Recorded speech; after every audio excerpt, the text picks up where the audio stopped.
우리 좌우에 계신 분들하고 오늘 말씀 제목으로 같이 한번 인사하겠습니다. 준비하되 평안합시다.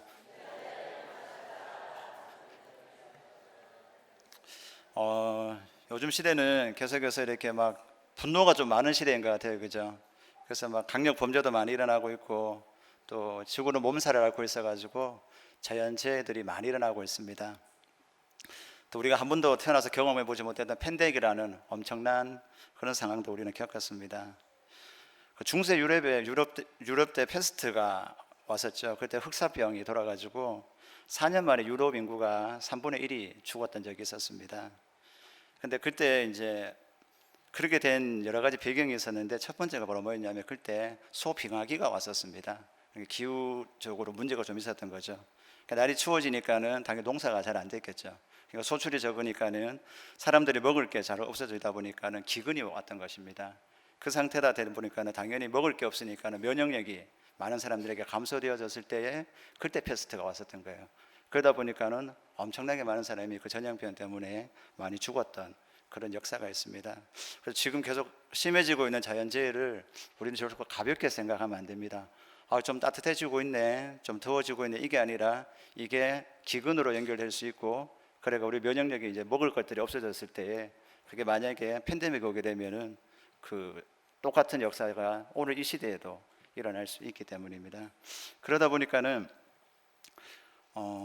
정치도 이거를 해결하지 못하고 있고, 언론은 그냥 늘 부정적인 것을 전달만 하고 있고, 소리는 많은데 여기에 대한 분명한 해결책은 없는 것 같습니다. 그래서 이것들에 대한 우리가 바라봐야 하는 이 마지막 시대와 같은 이 시대 가운데에 우리가 어떤 마음가짐을 성경적으로 가져야 하는지 오늘 다니엘서 7장을 가지고 같이 한번 나눠보려고 합니다. 다니엘서는 인류에 대한 하나님의 연대표를, 그리고 인류에 대한 하나님의 계획표를 보여주는 그런 책입니다.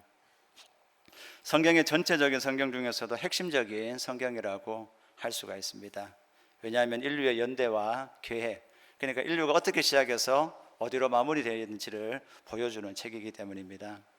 특별히 7장은 엄청난 예언의 세계로 우리를 안내해 줍니다. 물론 예언의 모든 부분들을 다 해석하는 사람은 없습니다. 혹여 여러분 주변에 나는 모든 예언을 다 해석하는 사람이 있다라고 하면은 그 사람은 꼭 멀리 하시기 바랍니다. 예언은 아직 일어나지 않은 일입니다. 그렇기 때문에 온전히 다 안다라는 것은 있을 수가 없는 일이겠죠.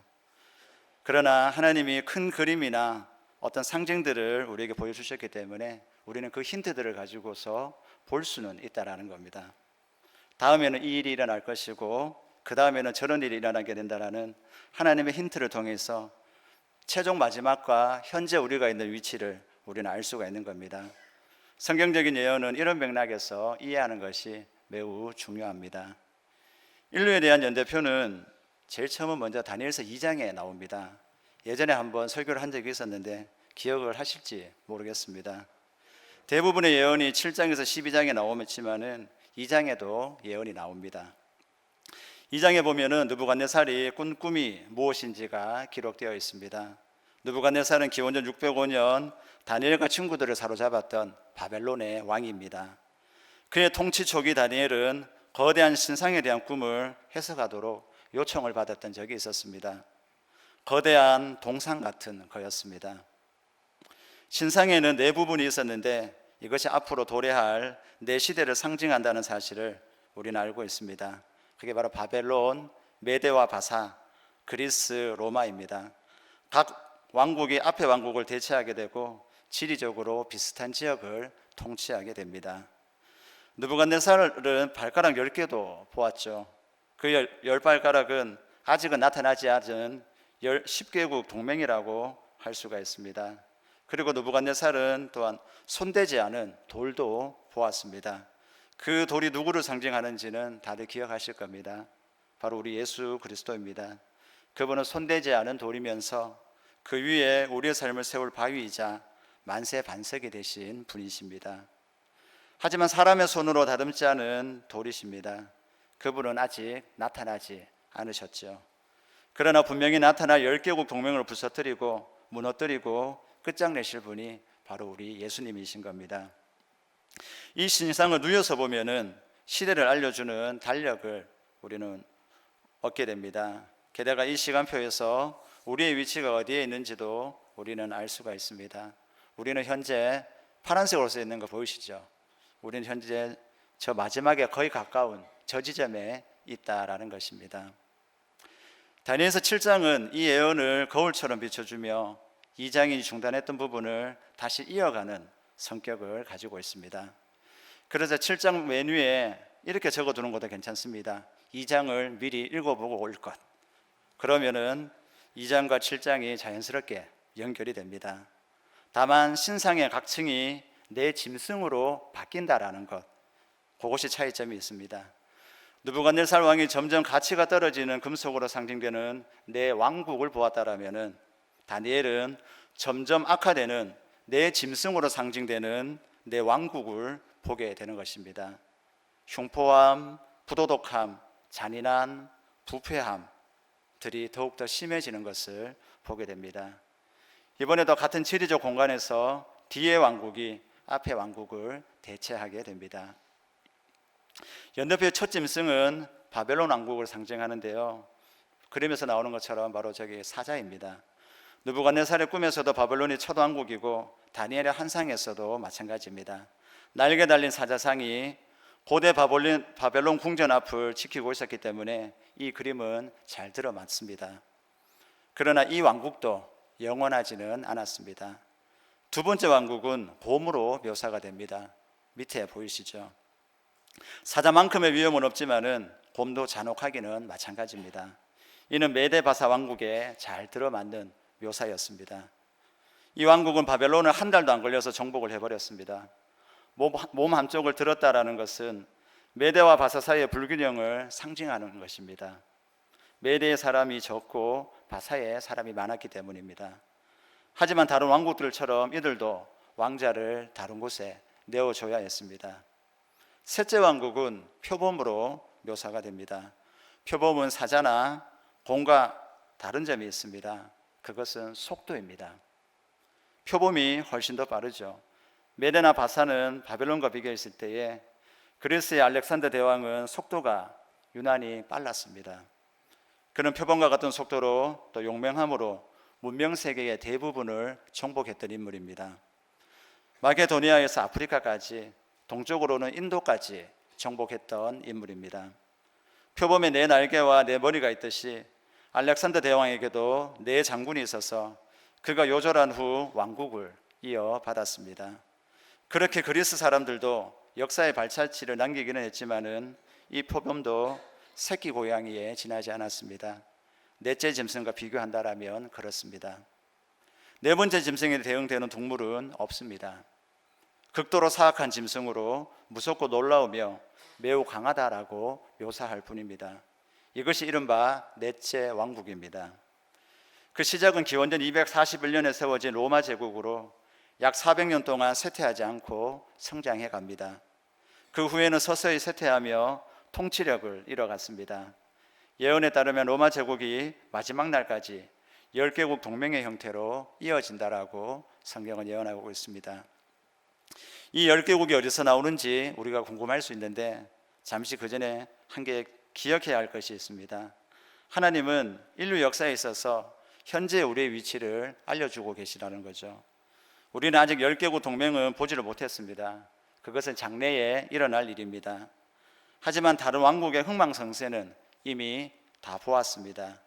따라서 정확히 시간이 얼마 남았는지는 몰라도 마지막에 가까이 왔다라는 사실 정도는 말씀을 근거로 우리 모두가 알고 있어야 한다는 겁니다. 비행기가 착륙할 때가 되면은 이런 안내 방송이 나옵니다. 좌석을 똑바로 세우고 안전벨트를 다시 매라고 합니다. 그런 안내를 받을 때 우리는 무엇을 합니까? 무엇을 알 수가 있습니까? 이제 비행기가 도착할 때가, 목적지에 도착할 때가 다 되었다라는 것을 알 수 있습니다. 그리고 이제 비행기가 곧 하강할 것이라는 것을 우리는 직감적으로 알 수가 있습니다. 마찬가지로 이런 것들 통하여서 우리는 마지막에 가까이 왔음을 알고 준비하는 것이 필요한 것입니다. 역사 속에서 우리의 위치를 알려주시는 하나님은 정말로 놀랍고 친절하시다라고 표현할 수가 있습니다. 그분은 인류 역사를 경영하시기에도 너무도 바쁘실 텐데 우리가 어디에 있는지 그 위치를 알려주실 정도로 우리를 생각해 주시는 그 자상함이 얼마나 큰지 우리는 한번 생각해 볼 필요가 있습니다. 그렇기에 이런 예언을 통하여서 역사적 시점과 이런 해석도 필요하고 흐름도 아는 것이 중요하지만은 그보다 더 중요한 것은 하나님의 이것을 알려주시는 그 성품을 우리가 기억하는 것이 더 중요하다는 것을 잠깐 짚고 넘어갑니다. 계속 조금 더 살펴보면은 다음에는 무슨 일이 일어나냐면은 10개국 동맹이라는 일이 일어납니다. 10개국 동맹은 어디서 나오는 개념이냐면은 다니엘 2장의 10발가락, 그리고 7장에 보면은 10뿔이라는 것이 나옵니다. 그러다가 작은 뿔이 나와서 다른 뿔을 뿌리까지 뽑고 그 자리를 대신한다라고 기록되어 있습니다. 성경에서 뿔이라는 말이 나오면은 통치자, 왕, 권위자라는 말로 바꿔서 읽으면은 가장 올바른 해석이 됩니다. 뿔이 왕으로 번역된 사례가 읽었던 우리 성경에도 나옵니다. 따라서 이 예언의 의미는 미래 어느 시점에 10개국 혹은 10왕의 동맹이 있으리라는 것을 예견하는 겁니다. 그것이 10명의 대통령일지 아니면 10명의 독재자일지 그것은 알 수는 없습니다. 그러나 10개 나라 지도자가 동맹을 맺거나 일정의 조직 또는 연합체로 합체되게 된다는 것은 틀림없다라는 겁니다. 세계를 지배하는 이 10국가에서 뿔 하나가 나오는데 처음에는 작다고 합니다. 이 뿔이 일어날 때에 새 통치자가 저항하지만은 셋을 제압한 후에 그 뿔은 세계의 지배자가 된다고 합니다. 내용도 어려운데 이게 좋은 소식인지 나쁜 소식인지도 헷갈리시죠? 우리가 그 다음 사건을 한번 보겠습니다. 다니엘서 7장 9절로 10절입니다. 내가 보니 왕자가 놓이고 옛적부터 항상 계신 이가 좌정하셨는데 그의 옷은 희기가 눈과 같고 그의 머리털은 깨끗한 양의 털 같고 그의 보좌는 불꽃이요 그의 바퀴는 타오르는 불이며 불이 강처럼 불러 그의 앞에서 나오며 그를 섬기는 자는 천천히요 그 앞에서 모셔 선 자는 만만이며 심판을 베푸는데 책들이 펴 놓였더라. 우리가 약간 불안해할까 싶을까 시간에 맞춰서 옛적부터 항상 계신 이가 등장을 합니다. 그분이 누구시겠습니까? 바로 전능하신 하나님이십니다. 그분은 자정에 계십니다. 갑자기 연대표의 끝으로 오게 된 것이죠. 그것은 왕의 되관식이라고 할 수가 있습니다. 다니엘의 예언적인 눈을 통해서 새로운 날과 마지막 왕을 우리는 보는 겁니다. 그분이 가장 높은 보좌에 앉으시게 됩니다. 오직 하나님만이 옛적부터 항상 계셨던 분이십니다. 그분은 계시지 않았던 적이 없으시고 전에도 계시고 이제도 계시고 늘 계실 분이십니다. 시간보다 먼저 계셨고 시간의 제약을 받지 않으시는 분입니다. 어둠이나 밤으로 계셨던 게 아니라 빛과 낮으로 계셨고 늘 소망과 빛으로 존재하셨던 분입니다. 양털처럼 희시고 또 깨끗하시고 불처럼 의로우신 분이 우리 하나님이십니다. 그가 세상의 더러움과 악을 심판하실 날에 다시 오실 것입니다. 책들이 펴 놓였다라는 것은 최후 심판이 내려진다라는 것입니다. 이 7장에서 나타난 사악한 지도자에게도 심판은 내려질 것입니다. 11절을 한번 볼까요? 그때 내가 작은 뿔이 말하는 큰 목소리로 말미암아 주목하여 보는 사이에 짐승이 죽임을 당하고 그의 시체가 상한 바 되어 타오르는 불에 던져졌으며, 하나님은 우리의 현재뿐만이 아니라 최종 목적지까지 알려주실 정도로 매우 친절하신 겁니다. 우리가 예언을 읽으면서 너무 초조해하지 말라고 결국 주님이 승리하신다는 말씀을 이런 식으로 하고 계신 겁니다. 그래서 걱정하지는 말되 준비는 해야 된다고, 마지막에는 내가 승리한다라고 우리에게 말씀하고 있는 겁니다. 이 사악한 통치자는 죽임을 당할 것이며 그의 정부도 무너질 것입니다. 그리고 또 다른 환상을 보게 됩니다. 13절과 14절입니다. 내가 또 밤 함상 중에 보니 인자와 같은 이가 하늘 구름을 타고 와서 옛적부터 항상 계신 이에게 나아가 그 앞으로 인도되매 그에게 건세와 영광과 나라를 주고 모든 백성과 나라들과 다른 언어를 말하는 모든 자들을 그를 섬기게 하였으니 그의 건세는 소멸되지 아니하는 영원한 건세요 그의 나라는 멸망하지 아니할 것이니라. 여기서 말하는 인자는 누구겠습니까? 바로 우리 예수 그리스도를 말합니다. 이처럼 인자가 옛적부터 항상 계신 이에게로 나아갑니다. 그리고 시간이 창조되기 전부터 공표된 대로 권세를 받게 됩니다. 우리는 처음의 관점으로 마지막을 보는 셈입니다.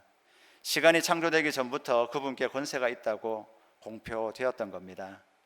그분의 권세는 영원합니다. 모든 권세는 일어났다가 쇠락하였습니다. 흥망성쇠가 있었습니다. 왕들은 왔다가 사라졌습니다. 하지만 가지 않는 왕이 오실 것이며 끝나지 않는 통치가 시작될 거라고 말씀하는 겁니다. 그분이 예수 그리스도시고 그분이 친히 이 땅을 통치하실 겁니다. 이 땅의 왕들은 흉내만 낼 뿐이며 모든 나라의 시간은 지나갑니다. 오직 한 왕만이 다스리시고 그분만이 영원하실 것이라고 말씀하고 있습니다. 지금까지 예언에 관해서 들어보니까 어떠십니까? 어려워서 좀 어지러우시죠? 소화하기가 좀 어렵더라도 너무 상심하지 말기를 바랍니다. 여러분과 같은 마음을 가진 한 사람을 우리는 만날 수 있습니다. 그가 바로 다니엘입니다. 다니엘도 천사가 얘기해줬던 그 예언을 다 들었을 때에 잠깐만요 라고 대답을 했습니다. 그것이 15절과 19절입니다. 한번 볼까요? 나 다니엘이 중심에 근심하며 내 머릿속의 환상이 나를 번민하게 한지라. 여러분과 똑같죠?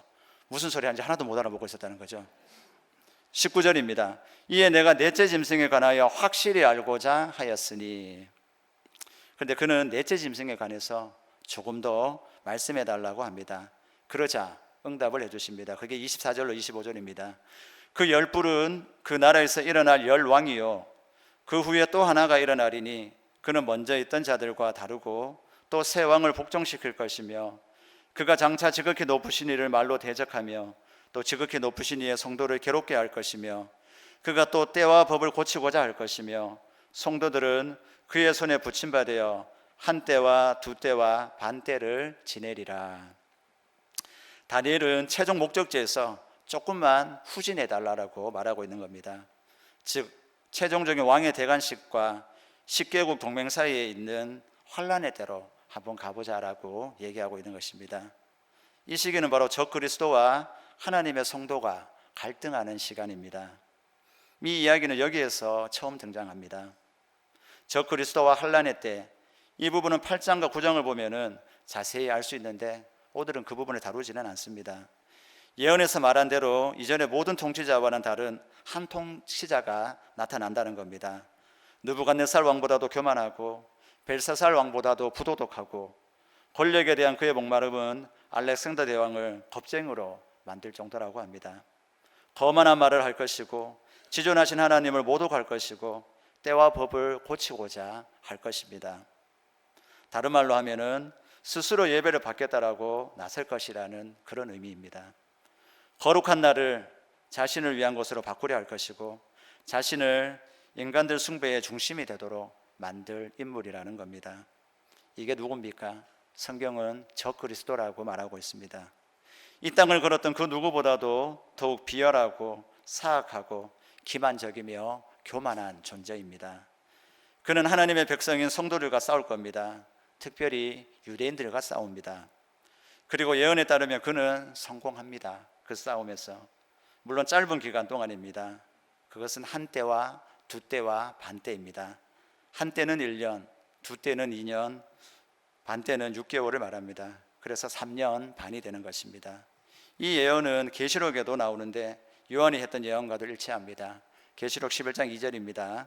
성전 바깥 마당은 측량하지 말고 그냥 두라. 이것은 이방인에게 주었은즉 그들이 거룩한 성을 42달 동안 짓밟으리라. 천국의 역사책은 적그리스도와 성도들 사이에 갈등이 발생하면서 상징적인 의미뿐만이 아니라 실제 이스라엘 지역을 중심으로 짧지만 극심한 신성 모독 기간이 있을 거라고 예언하고 있습니다. 그 일은 아주 흉포할 것이며 그 사악한 자는 그 일로 말미암아 죽음을 자초하게 될 것입니다. 그러나 하나님은 또다시 이야기의 끝을 알려주시는데요. 그게 26절, 28절입니다. 그러나 심판이 시작되면 그는 권세를 빼앗기고 완전히 멸망할 것이요 나라와 권세와 온 천하와 나라들의 위세가 지극히 높으신 이의 거룩한 백성에게 붙임받으리니 그의 나라는 영원한 나라이라 모든 권세 있는 자들이 다 그를 섬기며 복종하리라. 그 말이 이에 그친지라. 나 다니엘은 중심에 번민하였으며 내 얼굴빛이 변하였으나 내가 이 일을 마음에 간직하였느니라. 다니엘은 마침내 판사의 망치 소리를 들은 것입니다. 이것이 모든 일의 끝이다라는 말을 듣게 된 겁니다. 이 말은 이 일 이후에는 결코 다른 일이 일어나지 않는다라는 것을 의미합니다. 하나님께서 끝이라면은 그것으로 끝인 겁니다. 고통이나 질병도 끝이 날 것이고, 지진이나 기아도 끝이 날 것이며, 마귀도, 마귀의 신성 모독도 끝이 날 것입니다. 그리고 적그리스도도 끝이 날 것입니다. 그들은 결박되어 불못에 던져질 것이고 새 왕국이 시작됩니다. 계시록에 보면은 예수님이 세우신 이 땅의 왕국이 환란의 때 이후에 1000년간 있으리라고 6번이나 말씀하고 있습니다. 그때 하나님이 이스라엘 백성에게 하신 약속이 성취될 것입니다. 그때가 되면은 마침내 이사야가 말씀했던, 또 우리가 많이 찬양 불렀던 사자가 어린 양과 뒹구는 그 시대가 올 것입니다. 달리 말하면 이 지구가 마침내 안도의 한숨을 쉬게 될 겁니다. 마침내 참된 평화가 이 땅에 찾아오게 될 것입니다. 다니엘서 8장과 9장을 읽어보면 이 부분에 대해서 좀 더 깊이 들어가는 것을 볼 수 있습니다. 8장은 적그리스도에 관하여서 좀 더 깊은 것을 다루는데, 이 부분은 사실 좀 기대되는 부분이 있습니다. 적그리스도에 대한 이야기를 즐겨서가 아니라 적그리스도가 활동하기 전에 교회가 휴거될 것을 담고 있기 때문입니다. 또 그리스도 안에 있다면 우리는 적그리스도를 결코 두려워할 필요가 없습니다. 다음 기회가 되면은 그 이유를 설명드리도록 하겠습니다. 그 말을 듣게 되면은 아마 많이 편안하게 주무실 수가 있을 겁니다. 9장에서는 환란에 관하여서 다루고 있습니다. 환란에 관한 장이기 때문입니다. 성경 전체에서 가장 중요하고 전략적인 예언이 9장의 마지막 반절입니다. 이해하기 쉽지는 않지만은 이해하기만 한다면은 하나님이 그 환란의 시기를 주신 참된 목적과 왜 그것으로 하나님께서 영광을 받게 되는지를 깨달을 수가 있을 것입니다. 오늘은 여기서 말씀을 이제 맺도록 하겠습니다. 오늘 설교가 많이 어려우셨죠? 아마 집에 갈 때 되면은 뭐 뿔 얘기하던데, 짐승 얘기하던데 아마 이러실지 모르겠습니다. 생소한 부분이라 그러실 수가 있습니다. 성경을 그래서 자주 읽으셔야 합니다. 그러면 무슨 얘기를 하는지가 점점 더 이렇게 가까이 다가옵니다. 너무 생소한 부분이었지만 그래도 두 가지만은 꼭 기억하시기 바랍니다. 준비하되 평안하라는 것입니다. 준비는 우리가 해야 됩니다. 하지만 두려워하지 말고 하나님은 평안하라라고 우리에게 말씀하는 겁니다. 시골 사람이 처음 지하철을 타러 도시에 가게 되면은 되게 불안하고 조마조마합니다. 왜냐하면은 출구도 잘 모르고 무슨 역에서 내려야 되는데 그 역이 어딘지 알 길이 없지 않습니까? 온천지 깜깜한데. 근데 주변을 둘러보면은 노래도 듣고 있고 책도 보고 있고 다 평안합니다. 내 혼자만 발발발 떨고 있습니다. 근데 자상한 사람이 다가와가지고 보통 문 앞에 보면은 여기 이정표가 있지 않습니까? 뭐 지금은 무슨 역이고 어디 역이 있고 이렇게 다 알려준다는 것이죠. 근데 그 얘기를 딱 듣고 지금이 무슨 역이고 내가 가야 하는 역이 어딘지를 알게 되었을 때는 그 사람도 평안함을 느낄 수 있다는 것입니다. 핵심은 뭐겠습니까? 우리가 지도를 알면은 평안을 가질 수 있다는 것입니다. 그때에 비로소 우리는 안정을 되찾고 평안해질 수가 있는 것입니다. 반면 지도를 읽을 줄 모르면은 아무리 그곳에 타고 있다 할지라도 끊임없는 불안 가운데에 살아가야 한다는 것입니다. 영적으로도 같습니다. 우리처럼 영적 지도를 읽을 줄 알면은 마지막 시대에 징조가 있어도 우리는 초조하거나 불안해하지 않을 것입니다. 하지만 세상에 많은 사람들은 1년에 일어나는 이런 많은 어려운 것 때문에 많이 불안해합니다.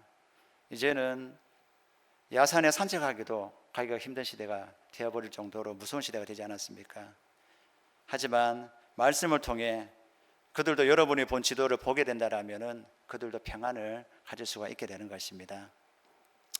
마지막이 다가오고 있지만은 두려워하지 말고 용기를 내시기 바랍니다. 여러분은 이 세상의 이야기의 끝을 알고 있기 때문입니다. 예수님도 이 세상에서 환난을 당하리라고 말씀하셨습니다. 환난은 분명히 틀림없이 올 겁니다. 하지만 그분이 세상을 이겼으니 또한 담대하라고 말씀하셨습니다. 다니엘은 우리가 그것을 보기를 원하고 하나님은 다니엘이 그것을 보기를 원하셨습니다. 저도 우리 모두가 그것을 보기를 원합니다. 하나님이 우리에게 주신 지도 덕분에 마지막이 다가와도 우리는 평안할 수 있는 겁니다. 내 짐승을 공부하는 것은 경고를 하려는 것이지 누군가를 초조하게 만들거나 두려움에 휩싸이게 하려는 것이 결코 아닙니다. 우리는 지도를 볼 줄 알기에 평안할 수가 있는 겁니다. 하지만 준비는 해야 합니다. 예수님이 언제 교회를 부활시킬지 그 정확한 때는 알지 못합니다. 또 예수님이 무슨 일을 촉발하실지 정확히 우리는 알지 못합니다. 또 그 환란의 때에 무슨 일이 일어날지 대략적으로는 알지만 정확히는 아무것도 모르기 때문입니다. 확실한 것은 주님이 언제든지 오실 수 이제는 있을 충분한 시간이 되었다는 것입니다. 이것은 우리에게는 좋은 소식인 겁니다. 왜냐하면 준비할 수 있기 때문입니다. 축구나 농구 같은 경기가 끝나갈 때 되면은 벤치에서 시간을 알려줍니다. 끝까지 집중하라고. 이제 1분 남았으니까, 이제 30초 남았으니까는 집중하라고 끊임없이 선수들에게 얘기해 주는 것을 우리는 보게 됩니다. 선수들은 그 알림을 듣고 마지막을 준비합니다. 그 경기를 어떻게 마무리할지 최선을 다해서 경기를 정리합니다. 지금 우리가 살고 있는 시대는 그 시간이 거의 다 되어가는 시대를 살고 있습니다. 모래시계 위에보다 아래에 더 많은 모래가 있는 시기를 우리는 살아가고 있는 것입니다. 더구나 그 위에 있는 모래도 이제는 그리 많이 남지 않은 시대를 우리는 살고 있습니다. 세상에서 일어나는 사건들이 이것을 충분히 증명하고도 남습니다. 지금 우리는 인류 역사의 거의 막바지에 와 있습니다. 그럼에도 우리는 평안할 수 있다는 것이 오늘 메시지의 핵심입니다. 그렇지만 동시에 우리는 준비해야 된다는 것입니다. 그 날을 준비하는 마음이 우리에게 있어야 한다는 것입니다. 사태 전환 때문에 놀라지 마시고 어떤 사건이 일어나더라도 놀라지 마십시오. 10개국 동맹이 이루어지는 것을 본다라면은, 또 유대인들이 이스라엘에 다시 모이는 것을 본다라면은, 신문에 성경의 예언처럼 성경의 예언들이 읽히기 시작한다라면은 그 끝이 가까워 왔다는 것을 아시기 바랍니다. 하지만 준비는 하되 평안하시기 바랍니다. 하나님과의 관계를 늘 점검하시고 그분의 은혜 가운데에 예수님처럼 늘 낮은 곳을 지향하는 삶을 사시는 것이 하나님이 우리에게 요구하시는 마지막 때의 삶입니다. 이렇게 삶으로 하나님께 영광을 올려드리고 그 평안을 나눌 수 있는 저와 여러분들 되시기를 주님의 이름으로 축복합니다. 기도하겠습니다.